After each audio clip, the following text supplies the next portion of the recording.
Welcome to the Bloomberg Markets Podcast. I'm Paul Sweeney, alongside my co-host, Matt Miller. Every business day, we bring you interviews from CEOs, market pros, and Bloomberg experts, along with essential market-moving news. Find the Bloomberg Markets Podcast on Apple Podcasts or wherever you listen to podcasts and at Bloomberg.com/podcast. Let's check in with our next guest, Mick Mulroy. He's a co-founder of the Lobo Institute, former paramilitary operations officer at the CIA, and former U.S. Marine infantry officer for 16 years, so we thank him for his service. Mick, it is bad in the Middle East, and it looks like it's going to get worse. What do you believe Israel should do at this point? You know, I think I heard that every day when I came into my office when I was responsible for the Middle East. And it's not always that bad. But you're right. I agree with you. It is bad right now in two ways. Obviously, Israel has to go in and destroy the enemy that attacked them on October 7th. But the people of Gaza, the Palestinians, also need to be allowed basic necessities such as food, water, and medicine. And it looks like that is two things that we're going to do everything we can, we being the United States, to make happen. Very difficult in a situation like this, but necessary. And I think we're going to do it. I wonder about the actual tools and technology that modern armies use, because we see so much reporting about Hamas having this underground tunnel network, which sounds terrifying. But of course, there were such underground tunnel networks in previous wars, decades and decades ago. So do we have ordnance that can reach deep underground and destroy a network of tunnels? So yes, the problem is when those tunnels are under buildings. There is ordnance that has the ability, it's time delayed, so it penetrates into the ground before it detonates and then causes this concussion that can collapse tunnels. Now, if some of the tunnels in Gaza are up to 200 feet underground, it won't work for them. And then on top of that, so subterranean fighting, to your point of your question, yes, we've been doing that for a while. But the complicated factor in here is normally you could just use combat engineers, seal them up, explode ordnance above them, collapse them. But now we have up to 220 plus hostages that might be in those tunnels. And you can't do any of those tactics that we've done in the past or that has been done in the past when it comes to subterranean warfare. You have to go mile by mile, and there's over 300 miles, to try to recover these hostages at the same time you're fighting the enemy. This brings up another interesting point, and it's like, I guess, a moral battle that any army is going to have internally. At what point do you say, we do not negotiate with terrorists and we're going to move ahead with our main aim, which is destroying Hamas? Essentially, I mean, is it even possible to say we will sacrifice these hostages in order to achieve our goal? So it is possible to do that. I don't think it should be done or will be done. Ultimately, militaries are there to protect their civilians, just like our military is to protect the United States and everybody in it. So although it makes it much more complicated, and quite frankly, it brings a lot more risk to the force to try to recover hostages, that's part of what we do, and I think they will focus on doing both. It would have been much better if Nick, the problem is obviously in order to try and get those 220 hostages back, you could risk losing exponentially more soldiers. That's you will risk losing more soldiers. Yes, there's no easy decision here, but every time you send in a hostage rescue force, you are risking the force to rescue, in most cases, one individual. And it's a mission failure if the hostage taker just turns and shoots the person at the last second. But you're still risking the entire force in the process. And sometimes they use it as a way to lure in forces to attack them. That happens not all the time, but certainly in most hostage rescue situations. Here it could happen up to 220 times. So because they could be separated, they're not going to be in the same place. And it's going to be extraordinarily difficult. And it's something that the IDF is grasping right now, I think. And hopefully, and I think we do have members of JSOC and the CIA on the ground helping them. But they have very effective special operations. And this is just a very complicated military problem. Mick, what do you believe at this time is the risk of this becoming a more regional conflict, whether it's Syria or Lebanon? Where are we in that regard? So I thought it was high, and then listening to the Iranian statements yesterday, I think it's higher. So that is one of the reasons why I think the United States has been so proactive of moving now a second aircraft carrier strike group to the Eastern Mediterranean, something that's unprecedented. Now there's the 26th MU, the Marine Expeditionary Unit, is being retasked there. And I think you're going to see more and more resources coming to the region because we think Iran wants this to expand. Let's hope it doesn't. Let's hope the United States doesn't have to get involved. But it looks like it's heading that way. And Iran can easily make this go from a one-front war, if you will, to a 3-4 front war. And if they get involved directly, then this is going to be a regional war. So where do the other countries align? If the U.S. is drawn in to a broader regional conflict, what happens? What do the Saudis do? What do the Turks do? They're in NATO. Are they on our side against Iran? So when it turns into a war against Iran, if that's what happens, let's hope it does not. That would not be good for anybody, the region or the United States, and certainly not Iran. Then the Saudis and all these Gulf states who do have some political ties and sympathies, certainly, to the Palestinians, it could shift quite a bit because they are no friends of the Iranians. In fact, most of the Iranian efforts have been targeted toward them. If you think about the Houthis in Yemen, toward Saudi Arabia and the UAE. I don't think they'll become actively involved, but certainly that'll change the calculus for them if this becomes a Israel, Iran, and U.S. Conflict that goes well beyond Gaza. That said, it is not going to be in anybody's interest. This is going to be very destabilizing. It's going to ruin economies, and it could be very substantial. If you think about it, there's several nuclear-powered countries that would be involved in that, and Iran is on the precipice of getting their own nuclear weapon. And I don't know what that status is now. I'm out of the government, but it could be very close. And that's something they could be racing toward right now. Mick, Prime Minister Netanyahu had an interesting weekend over social media, seemingly putting the blame on the intelligence apparatus of Israel for the October 7th attack. How do you put all of that into context with what the military is trying to achieve here? So I believe in the old adage, the buck stops here concept. You're in charge for everything that happens or fails to happen. It was obviously an intelligence failure, but more than that, it was a security failure because even if you did not know that they were coming, the reaction times, quite frankly, from what I've seen, are unacceptable, especially in a country the size of Israel. And that's saying something. But it's also important to point out that we had a pretty massive intelligence failure, and I think we had the best intelligence services in the world on 9/11. So it's less about poking fingers and more about, that needs to be addressed by Israel. I know they know this. It's not something that it's a surprise to them. After that, I think they will. They just don't have time to do it now. That's going to have to be on their to-do list for right after this current conflict is over. So, Mick, just as observers here, should we set in for a long, grinding type of action here, or is there any scenario where there could be something quick, decisive, measured in days, not months? So there could be, but I think that would require the Israelis changing their objective. If they want to destroy, which is a military term, destroy Hamas, that makes them essentially completely ineffective at carrying out their military, although in their case, terrorist mission, unless they reconstitute themselves. If that is still their objective, it's going to take months and months to do that in Gaza. If you look at Mosul in 2016, it took 9 months, and there was only 9,000 fighters. Gaza has 40,000 fighters. And then if they want them to prevent them from reconstituting themselves, they're going to have some kind of occupation.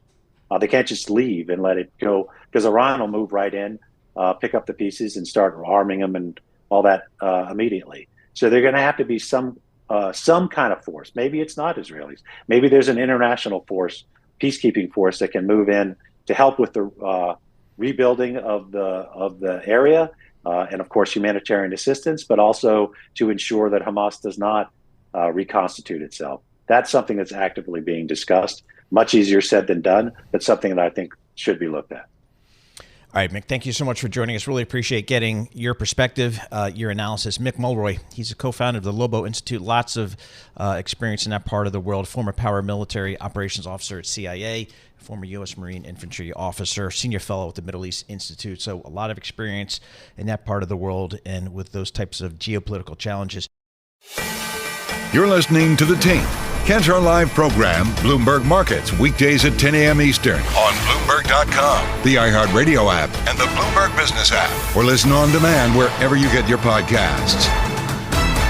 All right, it looks like we're moving towards labor peace in the auto industry. GM reaches tentative agreement today with UAW, ending a 6-week strike. Let's break it down with Gabi Coppola, auto industry reporter for Bloomberg News. Gabi, this seems like, I guess, the last deal to get done here. Anything unusual in this deal relative to what we saw from Ford and Stellantis? Not yet. We don't have enough details to say if there is big, differences. I think obviously they followed the pattern on wages, 25% over 4 years and 8 months plus inflation protection or inflation adjustments.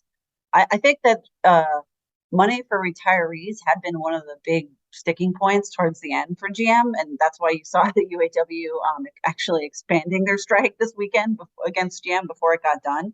But I think temps and retiree, money for pensioners and retirees were the sticking points. And we'll see what that extra little strike did, if that bumped GM up to be in the same place as Ford and Stellantis or not. Right, because walk us through the differences between these three auto manufacturers. They're all big, right? But GM has a lot more, I think, retirees to consider. GM has, for example, more temp workers than Ford, maybe a little fewer than Stellantis. So there are differences between these three companies. That's exactly right. I mean, I think once Ford set the pattern on wages, that was the pattern, but then you get into some of these other issues, exactly what you mentioned. GM has much bigger pool of retirees than, say, Stellantis does. But Stellantis, has fewer plants in the U.S. Than Ford and GM. Ford has the most. And the temp worker issue, that was an interesting one because Ford has always kind of been the Boy Scout here of the D3. Like, they always like to brag that they have more American, workers and, full-time workers than their counterparts. And that's true. So it was kind of less painful for them to bring up the temps than it would have been for GM and Stellantis. So I think they're probably happy to see GM and Stellantis getting pushed to where they are in that regard. Because Ford had a GM has like 10% of its workers at any given time are temps, right? Right. And Stellantis a little more, and Ford far fewer. Ford was like around, what we reported going into the strike was Ford was around 3%. I think GM was around 9 or 10%, and Stellantis was like 12%. And Stellantis, I think one of the things that really strikes me, Matt, just looking at this, what the contract they got, it is like they completely turned the tables. The companies were really used to going into these things and squeezing the union harder and harder. Stellantis wanted even more flexibility to use more temp workers. They wanted to eliminate, thousands of jobs. They wanted to close this engine complex in Trenton, Michigan, Toledo machining. And none of that happened. I mean, Stellantis put a vehicle back in Belvidere, Illinois. That was a huge deal because that was a major issue for the UAW. That was, 1,300 people got laid off this spring when Stellantis idled that plant. And it really did not look like it was coming back. So I think what really strikes me is just how much the union really turned the tables on the companies. It went from the union, really getting pretty concessionary, modest wage increases, things like that, ever since the bankruptcy, ever since 2007, really, even before the bankruptcy, when they started making cuts to kind of help the automakers survive what was coming. And this is what Fain said he was going to do. And, he did do it. Like, they really, I'm not saying they got everything they wanted, but they got a lot. And they definitely beat back a lot of the concessions that companies were looking for. So what did turn the tables there, Gabi? Was it just simply catching up and trying to get back what they had conceded over the last 12 to 14 years, or has something fundamentally changed within that relationship? I think it was a few different factors. I mean, one, I think the automakers knew they needed to pay more because of inflation, right? I mean, I always remind people of this, that, we saw during the pandemic, the labor market's been very tight ever since then. Inflation's been really, the highest, and, interest rates are high. That was really squeezing people. I mean, don't forget a temp worker, take Stellantis, for instance, they had the biggest number of temp workers. Those people made $15.78 an hour. And then you think about all the inflation that happened over the past couple of years, the non-union employers, Amazon, Starbucks, everybody was raising wages to respond to the tight labor market and inflation. And the car companies kind of hadn't done that. They hadn't paid the bill, right? The bill was coming. So I think for sure part of it was like they legitimately knew they had to pay more. I think part of it was, yes, after 2008, people really felt like they deserved. The mentality of the union is that we gave these concessions to you guys to get you through. They weren't supposed to be permanent, right? And the car companies were like, no, this is our new business model. This is our new labor cost model. This is our new operating. How quickly they forget. By the way, Gabi, is some of this also, for example, Stellantis, it's easier for them to agree because, as you say, they don't really make that much stuff in this country. And if somehow magically Dodge and Chrysler become brands where they're going to produce more cars, I mean, that doesn't seem like it's going to happen now. No. They'll make them in Canada or they'll make them in Mexico. I mean, this is essentially the union sealing its fate in terms of not going to add any extra capacity in the U.S. for a few years, are we? Well, I think, that is certainly a concern, I think. And I've even heard that concern expressed from some people in the labor movement, like, oh, I hope we didn't do so much that we're now going to shield ourselves from future investment. I am not going to rush to judgment. I'm going to wait and see what happens. I look forward to doing a lot more reporting in the coming weeks, talking to people on the executive side to say, what are you guys going to do here? But yeah, it's not, it's true. People want low labor costs. On the other hand, you've got the Inflation Reduction Act. You've got all these incentives, and I didn't mention, but obviously I think the biggest thing was Sean Fain and the new leadership at the UAW. This is a very different, more hard left, more, just really more radical, more militant. Well, and I wouldn't use the term unbribable, Gabi, because I wouldn't want to make that allegation. But past union leaders are in prison, right? Yeah, absolutely. I mean, absolutely.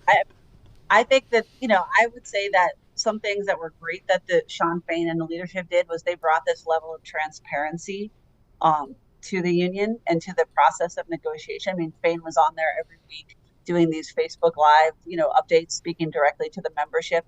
In the past, this was something that happened behind closed doors with a few group of men. Or, and they would come out and be like, here's the deal, and there was a lot of mistrust between the leadership and the membership, especially once the, corruption scandal started. So in some ways, you kind of had to have this like clean break with the past and do things really different. And I think that Spain just really won the trust of people, and it feels like a much more democratic union and honestly like a healthier union just from like an engagement standpoint. And I think that gave them a lot of power, I don't think they could have gone on forever, right? Like people were starting to hurt, especially people who've been on strike since September 15th, like at the Jeep plant, stuff like truck plant in Michigan for Ford. People were getting tired, right? For sure. Hey, Gabi, do you think the UAW takes these wins and maybe it goes down south to some of these non-unionized plants? That's definitely there. 100%. That's the plan. I mean, last night, Sean Fain, when he was going over the Ford details, he said it's not just going to be the big three; it's going to be the big 4, 5, 6. Meaning they have the whole mentality BMW. of these contracts was this is our calling card to the non-union plants. Fascinating. I wonder when we get more details if we're going to find out cool stuff like what cars is Dodge going to build? What cars? I mean, is Chrysler only going to have the Pacifica, or are we going to find out plans for future products? Chrysler has shown a lot of. Chrysler is really trying to go beyond, the minivan. We'll see what the actual industrialization plan is, but I mean, they brought out a lot of really sleek looking kind of crossovers, mid-range, kind of close to hopefully more affordable, kind of stylish. that would kind of appeal to, I think, to like younger people, that kind of, you don't necessarily have kids, 20s and 30s. Like that's a Crossfire. What we're going after. The Crossfire was pretty cool at the time. Yep. All right. All right, Gabi, thank you so much for joining us. Gabi Coppola, auto industry reporter for Bloomberg News, joining us on this GM reaching a tentative agreement with the UAW, ending a 6-week strike. So your Dodge Challenger with the Scat Pack was actually made in Canada, right? Yeah. Whereas my BMW was made in like Tennessee. That's right. So I bought an American-made car. All the BMW X cars, so all the SUVs are made here in America. All right, so I bought Americans. How about that? You're listening to The Tape. Catch our live program, Bloomberg Markets, weekdays at 10 a.m. Eastern on Bloomberg Radio, the TuneIn app, Bloomberg.com, and the Bloomberg Business app. You can also listen live on Amazon Alexa from our flagship New York station. Just say, Alexa, play Bloomberg 1130. All right, let's get back to Israel. We want to broaden our discussion out to kind of a geopolitical discussion of that region of the world, and we can do that with Ambassador Adam Ereli. He is a principal at IberoAmerican Consultants. He was a former U.S. ambassador to the Kingdom of Bahrain from 2007 to 2011, so he knows that part of the world. Ambassador, thanks so much for joining us here. I guess there's a million ways to go here. It seems like Israel is really ramping up its attacks in Gaza. One of the concerns, obviously, for the United States and others is, what is the risk right now, do you believe, of this kind of regional conflict, kind of and focused on Gaza, expanding into more of a regional conflict, bringing in other players? Where are we on that risk spectrum right now?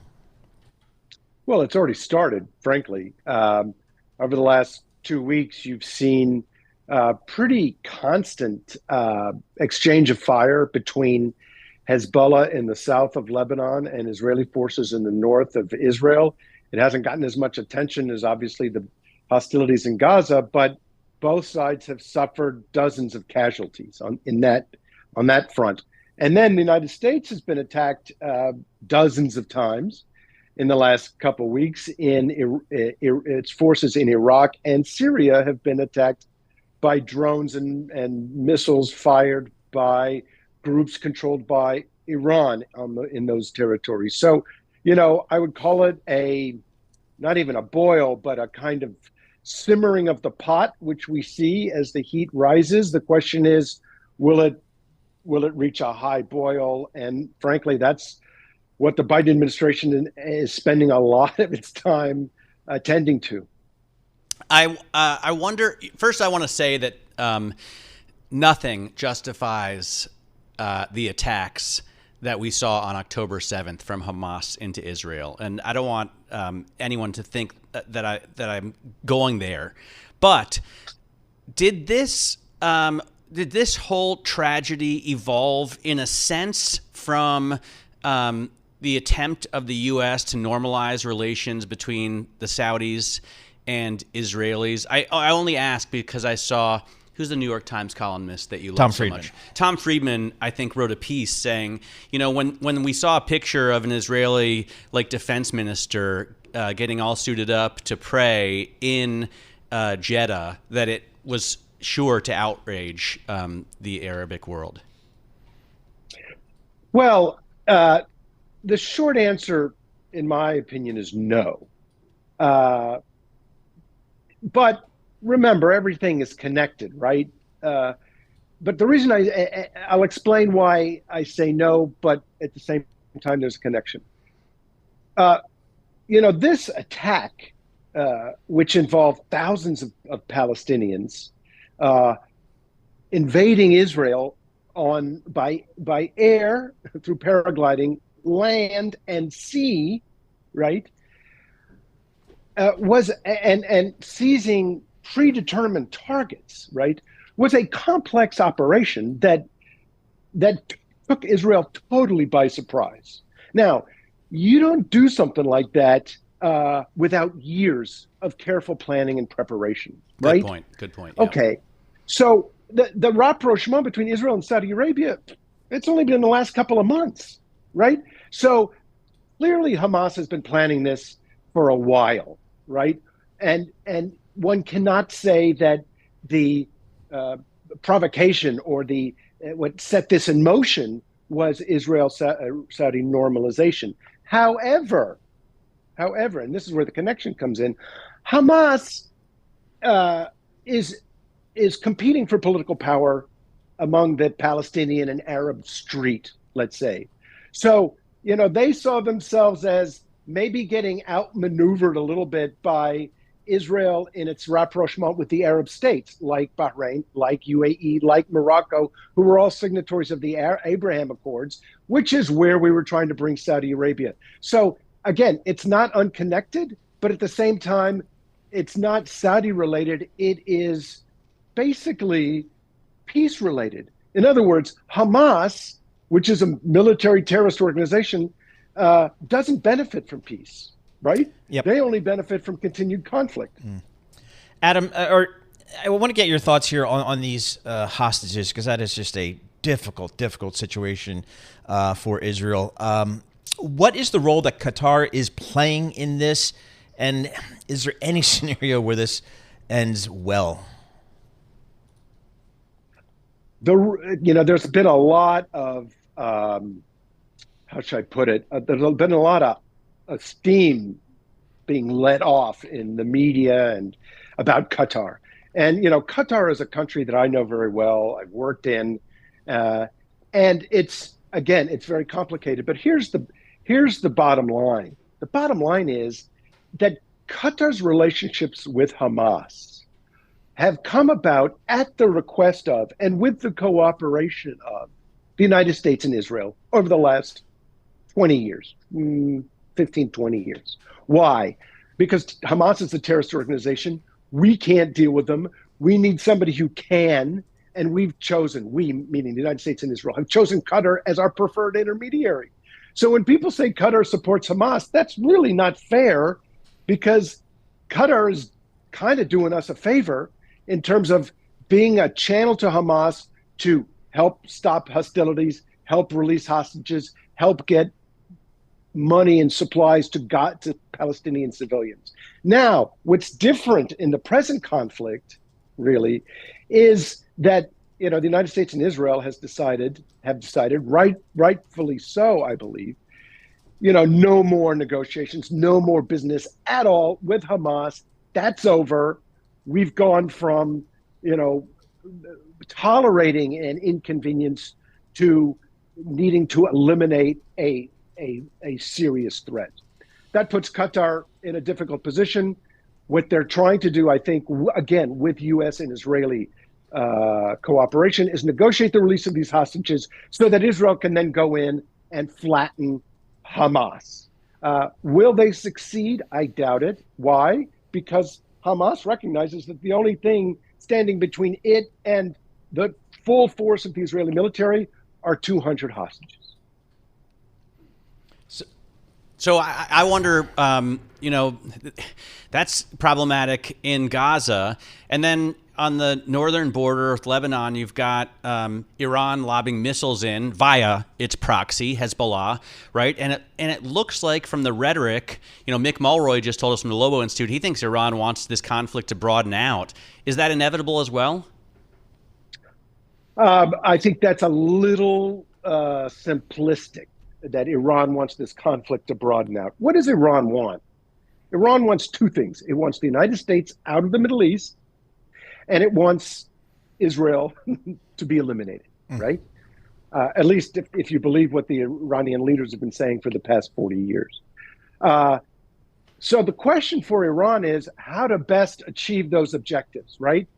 Is it by launching a full-scale war between Lebanon through Hezbollah and Israel, which Israel, by the way, which if it happened, Israel would, by the way, destroy Beirut. I mean, destroy it, right? Yep.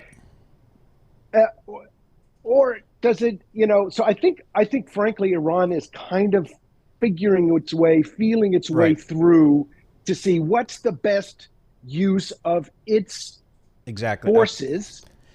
Ambassador, unfortunately, we're going to have to just leave it there because of time, up against a time constraint. We really appreciate getting your time. Admiral Adam Ereli, he's a principal at IberoAmerican Consultants, giving us his perspective on the developing situation in Israel. You're listening to The Tape. Catch our live program, Bloomberg Markets, weekdays at 10 a.m. Eastern on Bloomberg.com, the iHeartRadio app, and the Bloomberg Business app, or listen on demand wherever you get your podcasts. All right, I'm going to be honest with you, people. I am not looking forward to talking to our next guest here, because our next guest wrote this. The last time the Federal Reserve raised its benchmark interest rate and held it there for a considerable period of time was in 2006 and 2007. That episode ended in calamity. This time may be different. After all, with the benefit of hindsight, policymakers can do better, but you can't count on that outcome. Ed Harrison joins us. He's a senior editor for Bloomberg News. He joins us here in our Bloomberg Interactive Brokers studio. Ed, boy, I remember that time period really well, and it was scary for everybody. And I was a seasoned Wall Street veteran.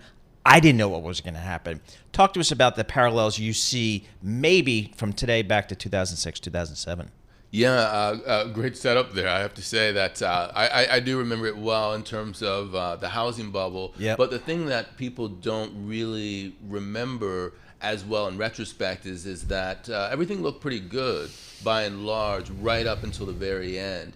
And it was that holding interest rates at a high level over a considerable period of time that ended up hurting the economy. You know, Bernanke, he raised the interest rates up to a certain level, and then they stayed there for more than a year, and it was in that period of time that things started to fall apart. And so that's the thing to be worried about. We're not in that period yet. We're still in the hiking period. We're still getting to that level. But once we get there and stay there, that's when we have to be worried. Of course, it's not just rates that are interesting right now. It's growth, right? 5.4% in Q3 was the Atlanta Now GDP forecast. We saw a reading the other day at 4.9%, so just huge. But how much of that is fueled by deficit spending? And how is that different than our situation in 2006? Because we're running now a $2 trillion deficit and pushing out total government debt to over $33 trillion. Yeah, I don't think that number, that $2 trillion number in the deficit from this past year is sustainable for the longer period of time. And so just from a pure growth trajectory perspective, it would suggest that in 2024, we're going to come down from those levels that you can't consume. The way that I was putting it in the piece that I wrote that you were flagging is that it's almost like the cash out mortgages people had. They had that little extra bit of money in their pockets as a result of the appreciation in their home values. We have that little bit extra of money in our pockets because of the transfer from the deficits. But once that goes away, then I think you will see people start to spend incrementally less money than they were before. And so then that growth number is going to come down. All right. Any reason to believe our Federal Reserve has learned its lesson, internalized the lesson back from the great financial crisis, and maybe how it acts going forward? Meaning what? By the way, meaning what, Paul? Because I sense that you think the Fed needs to start cutting rates, maybe in a preemptive fashion. I think that I think they need to just hang for a little while. But yes, in 2024, I do believe a rate cut at some point next year. But do you think the Fed's kind of internalized what happened back in the day? I think they have, like, on multiple levels. I mean, I'll give you 3 different points. One is in terms of 18-19, when bad things happened in the leveraged loan and in the high yield market, that you saw that the Fed stopped their rate hikes at 2.5%. The second thing is the fact that when we saw bad things happen in March with Silicon Valley Bank, they came in there and they, in sort of almost a precise way, they created a liquidity provision just for that specific part of the economy without flooding the entire economy with money. And then the third thing I would say is that the Fed is much more focused now on making sure that the people who are the last on the employment ladder still have a chance to get in there. They don't want to go to the days where people get hired and then 3 months later they're the first to be let go. They want the cycle to last, and Jerome Powell's talked about that. So, but I mean, if we're focused on growth, if we're focused on unemployment, Are we still watching what's going on with inflation? Because that is the other part of the dual mandate that they've been talking about for 2 years, right? And promising us that they're going to get it back down to 2%. We're still more than 50% above that.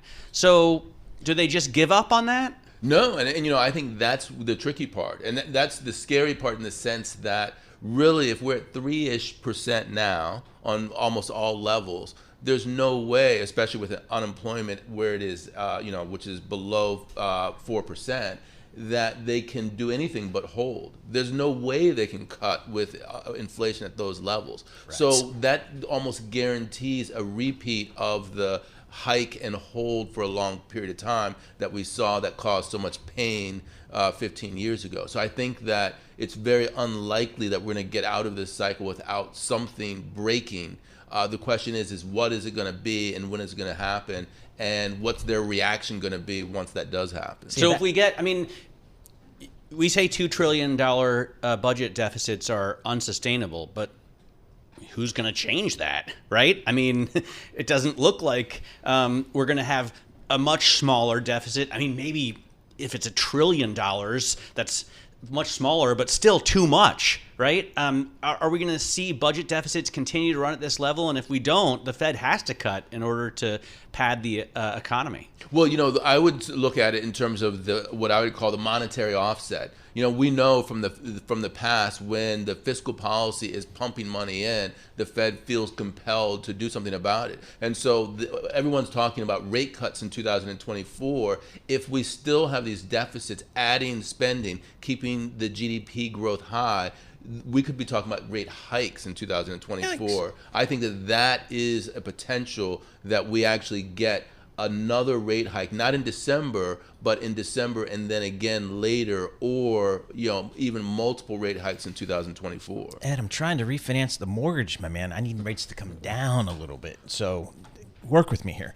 Labor market. I tell you what, I haven't understood this labor market really at all. I'm just so shocked that it remains so robust here. And some people tell me it's the hoarding of workers. I don't know what that means. I don't know how is you it really hoard that robust, I think, is a question a lot of people are starting to ask. Yeah. What do you think, Ed? Yeah, I think that it's bifurcated in the sense that it isn't as robust as we think, right? Because when you look at continuing claims, they're very high and they remain high.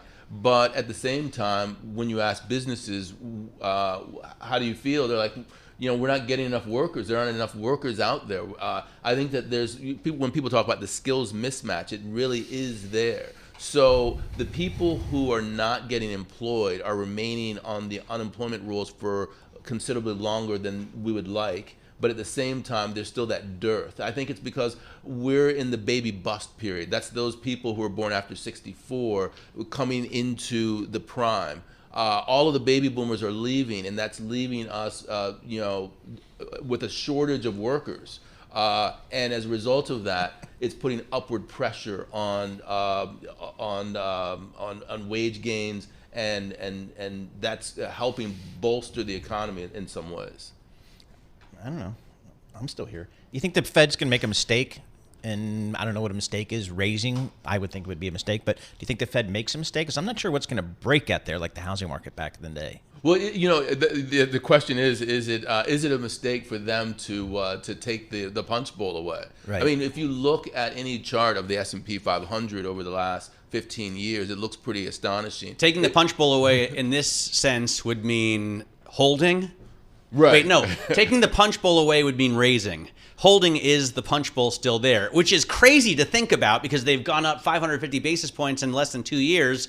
But at the same time, the fiscal spend is just like a machine, right? Yeah, you have these two forces going against one another. And so they're thinking, okay, once this machine starts to dwindle, then we can sort of passively tighten. They haven't said those words exactly, but if you listen to Lord Bostic Logan, has pretty much said that, right? Right. Yeah. We're passively tightening because real interest rates are going up. Yep. And moreover, when you have all of this money being pumped out in terms of deficit spending, that means that you, as a result, need more higher rates to absorb all of that. All right.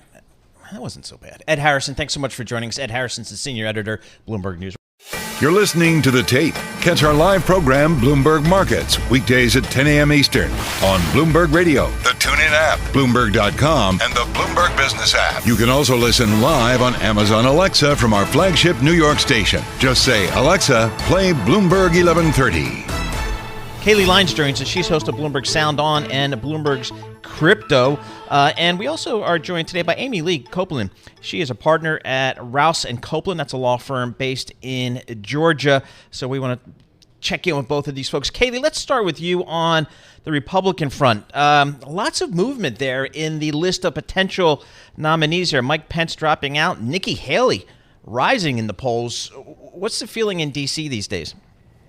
Well, at least the field poll is narrowing. We've had a number of candidates competing for the Republican nomination, and slowly we've started to see them trickling out of the race as it becomes abundantly clear that Donald Trump is still far and away the front runner. That said, there are some people on the upswing. Mike Pence is now out. He has not actually endorsed any one of the remaining candidates yet, so we'll see if he throws his support behind someone else. Of course, his former boss in Iowa, which is really where a lot of these races are now focusing, is still leading by dozens of points at 43%. Yeah. But Nikki Haley at 16%, which now ties her with Ron DeSantis. He actually has moved from 19% in Iowa in August down to 16%, whereas she's jumped from about 6% in the polls up to 16%. So she's really one that is ascendant right now. Exactly.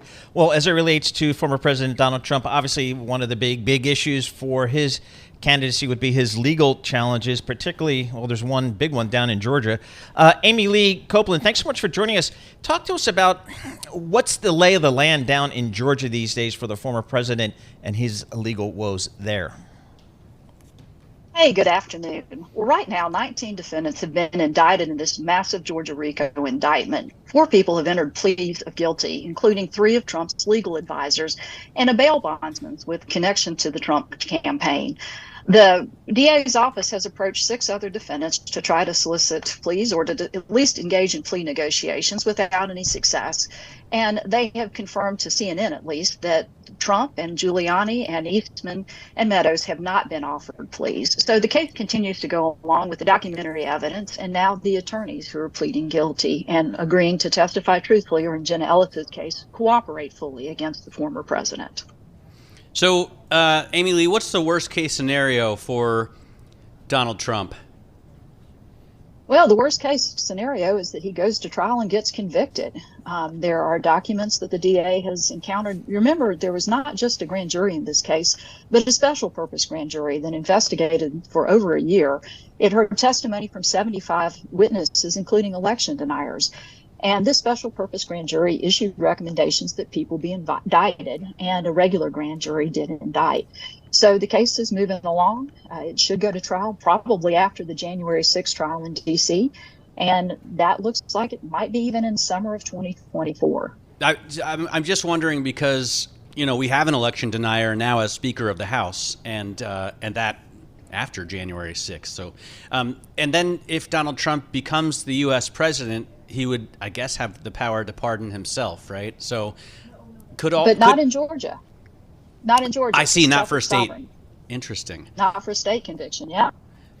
So, but it's not imaginable that he would be jailed in Georgia and elected U.S. president and not be, let out to go to Washington, D.C., right? I don't know. Kailey, we kind of talk about this, Kailey, but let's be honest, the polls are telling you that his voters don't care. How does a party kind of deal with all his legal challenges here? Well, they're still contending with it, Paul. But to your point, his base of support, that core base of Trump voters, always Trump voters, don't seem to have been rattled at all by each and every case that is brought against him, both civil and criminal. In fact, it really only seems to cement it as he kind of tries to frame this as a narrative in which the Justice Department is being weaponized against him. You look at the gag order that was just reinstated here in Washington in the case that Judge Chutkan is presiding over. That's the Jack Smith election interference case that was brought here in Washington, D.C., the federal one. that gag order reinstated as his team tries to appeal it. And he said that's another example of the Biden administration being weaponized against him, even though this is a separate branch of government that we're talking about here. But it's that narrative that this persecution of a political opponent is what Trump is experiencing right now, seems to make those people who are supportive of him even more so. And that's something that the other Republican contenders for the nomination are having to wrestle with. How do you avoid alienating that base of support while also trying to go on the attack against a frontrunner? It's very difficult, as we've seen proven time and again. Amy, if President Trump were your client, what would you advise him at this point? Is a plea deal even possible? Is it just, what would you say to him? Well, what I would say to him and the advice that he takes seems to be dramatically different if you read about his other legal travails in the news. Right now, I suspect that he is going to go to trial. I cannot imagine that this former president would come forward and enter a guilty plea or even seek a guilty plea. And Steve Sadow, his attorney, has basically said as much, that the Trump position is that these witnesses are actually going to help him, and that it's not going to be a problem for him. I fully anticipate that he will go to trial. I suspect, though, that they are relying on a principle called jury nullification, that one person is just going to hold out and say there's no way we're going to convict the former president, which would launch the case into a mistrial and the DA could try it again or not. It's fascinating and unprecedented, right? Yep. We've never dealt with anything like this. What's the chances, Amy Lee, that this ends up going to the Supreme Court? Well, to get to the Supreme Court, it would first have to go through the Georgia Court of Appeals, the Georgia Supreme Court, and then the U.S. Supreme Court can only hear it if the Georgia Supreme Court. Yeah, it could take a minute. So, Kailey, what's the what's the feeling in Washington, D.C., the Republican National Committee? I mean, it just seems like the Trump campaign, the Trump presence, the Trump positioning with the voters is so strong that he is the presumptive frontrunner now. Is that kind of the feeling? It is. It feels not necessarily like a solidified inevitability, but at the moment, it seems highly likely that Trump would be the Republican nominee, barring something really unforeseen happening. That is kind of the feeling. And then it becomes one of general election politics, because just because the former president can lead in the Republican primary and win primary elections, that doesn't necessarily translate to come November 2024 in the general election. That said, we have started to see the gap between Trump and Biden closing. I believe the Real Clear Politics average of polling, if it's a Trump and Biden rematch in 2024, which, by the way, polling indicates voters do not want to happen. But if that happens, they're effectively tied within the margin of error. So it would be a very close one. Amy, as you look at all of the legal issues that the former President Trump is dealing with, which ones present the most peril, do you think? Well, I think they all do. I think probably the easiest one is for the government to prove is the classified documents case. That seems like a real red light, green light sort of issue. Georgia, though, cannot be underestimated in the peril it poses to the former president. With the attorney advisors who've already pleaded guilty, they have admitted that some statements were false. Statements like the false electors were the duly certified and elected electors of the state of Georgia. Jenna Ellis's guilty plea admits that it was false that dead people in Georgia voted or that felons voted. And some of those claims were the ones that Mr. Trump repeated in his call to Secretary of State Brad Raffensperger to find 11,780 votes. Even with other pleas, with Ms. Powell's plea too, with the voting machines, that those were breached and that voter data was taken. So everything presents a unique peril to the former president. But I think probably the classified documents would be the easiest for the government to prove, followed shortly and closely by the Georgia case. All right.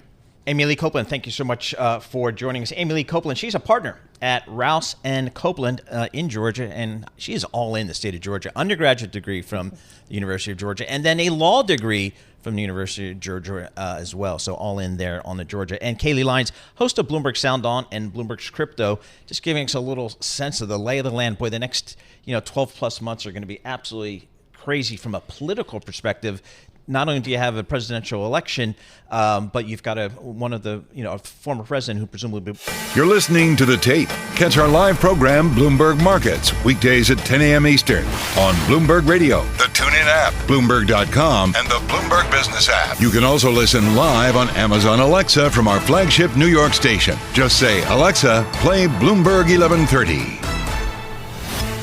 talk Apple Computer. Apple, why not? It's not even called Apple Computer anymore. Apple Inc., I guess, is the new one. But that stock, let's just refresh our memories here. $2.65 trillion market cap for Apple. The stock's up 30% this year. It's up about 0.7 today. They're going to have a product launch today. Kind of an unusual timing, it seems like to me. Maybe they'll unveil some new iMacs, MacBook Pros, all that kind of stuff. So let's break it down with Mark Gurman. He's a chief correspondent covering technology and Apple for Bloomberg News. I have no idea where he is, but he's joining us somewhere via Zoom. Hey, Mark, thanks so much for joining us here.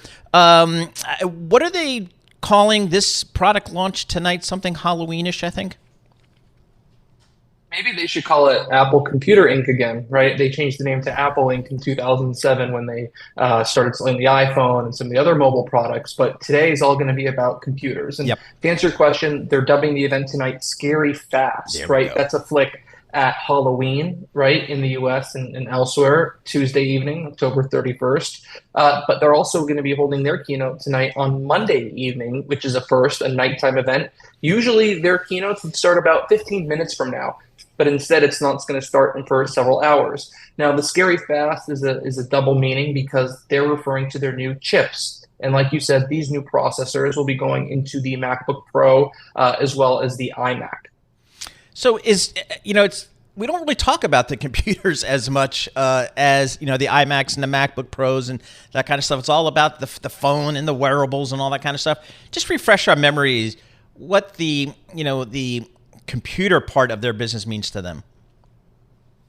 Yeah, the computer part of the business means a lot more than the revenue it generates. It generates between, let's say, $6 and $10 billion a quarter, right? It generates about 10 to 11% of their annual revenue each year, but it means so much more than that. Their most vocal consumers are the ones who are Mac loyalists. These are the people who tell their friends to buy a Mac, to tell their friends to buy other Apple products, to tell their friends to buy iPhones, right? To tell their friends to buy iPads. Now, the other thing Apple's trying to do is they're trying to get people to buy multiple products, right? They're trying to get people to buy not only a Mac, but buy an iPhone, buy an iPad as well, and create that full ecosystem. And in many ways, the Mac sits at the center of the ecosystem. So it generates only about 10% of revenue, but it's so much more important than that. Mark, talk to us about kind of the chips that are going into these things these days. Where are they getting their chips? And where's Apple? And I know there's been talk time to time about producing their own chips. Just give us kind of an update of what's happening on the chip side of the business. Yeah, so today they're going to introduce 3 new chips, the M3, the M3 Pro, and the M3 Max. And these are their next generation versions of their in-house Mac processors. These are chips designed and developed entirely by Apple using what's known as an instruction set or a core framework licensed from ARM, right? We've been talking about ARM a lot lately. And they're actually manufactured in Taiwan by a company called TSMC. So these are in-house designs. And to make it very clear, this is the same exact chip technology that they've been using in the iPhone and the iPad and the Apple Watch for many years now. And the benefits for a computer are tremendous. Battery life, speed, efficiency, the ability to sort of customize the processor and the software to work together to create a better user experience. Before this transition, they were using Intel, which meant Intel was developing and producing the hardware, the components. Apple was producing the software. And so that necessitated a mix, right? Apple's doing one thing, Intel's doing another thing. And sometimes the hardware and the software didn't integrate as well as it does today, because they have one company now developing everything. So it's actually a pretty unique thing in the industry. And that has led to big revenue jumps, usability, as well as customer satisfaction on the company's computers lately. Mark, let's switch gears and talk about China. It's obviously such a huge part of the Apple investment story, both as a supply chain issue in terms of sourcing product, as well as being an end market for its products. So arguably, there aren't too many companies more exposed to China than Apple. What's the concern there on the demand side, on the customer sales side? It just feels like there might be a growth in nationalism within China that may affect Apple product sales. What do we know right now? We really won't know for sure until the very end of January or early February when Apple announces its Q1 results. That's going to be the first full quarter of iPhone 15 sales. and really the first full quarter until we start to catch wind that maybe there's an issue with Apple in China related to government bans, increased nationalism, and the new Huawei Mate phone, right? And so we really have to wait to know for sure. But the tea leaves we're reading, the demand we're seeing, the anecdotal evidence, some of the reports, the research reports we're seeing from there is indicative that there may be a little bit of a slowdown in China. Now, if you were to look at Apple's website, if you were to look at the lines at the retail stores in China, you're not really going to see the full picture, right? Those are showing pretty positive evidence of good things happening there. But as you know, the majority of people don't buy their iPhones through Apple. They buy them through carrier stores and such, right? And so we really got to wait to see the full numbers to get the full picture. But if the latest reporting out of the region is to believe, there's a bit of a slowdown there, which obviously, given that Greater China is about a fifth of Apple's sales and is where the majority of products are produced, anything going on negatively in China is something that we and investors and analysts very much need to pay attention to. So our eyes are glued to that situation. How highly, I guess, is the Apple brand valued in China amongst consumers? Yeah, the Apple brand is extremely strong in China. It's known as a very affluent brand. It's one of the top tier brands. You can put it in the same category of things like Chanel and Louis Vuitton and YSL potentially, right up there with fashion brands. And so in China, many people consider it a mix of technology and fashion. That's why the Apple Watch is so popular there. That's why the high-priced Macs are gaining in popularity there. That's why people in China are springing for the highest tier iPhones, right? These $1,500 US equivalent plus devices. But clearly, the brand is taking a little bit of it's on a little bit of shaky ground right now. I wouldn't call it a 3-alarm fire, but it's something we're watching. And once we get the numbers in the next few months, we'll really know how bad the situation is there. All right, Mark, thanks so much for joining us. Always appreciate getting a few minutes of your time. Mark Gurman, he's the chief correspondent, technology, and of course that means Apple for Bloomberg News. He is based out in our Los Angeles bureau, which is a awesome office there. Thanks for listening to the Bloomberg Markets Podcast. You can subscribe and listen to interviews at Apple Podcasts or whatever podcast platform you prefer. I'm Matt Miller. I'm on Twitter at MattMiller1973. And I'm Paul Sweeney. I'm on Twitter at PT Sweeney. Before the podcast, you can always catch us worldwide at Bloomberg Radio.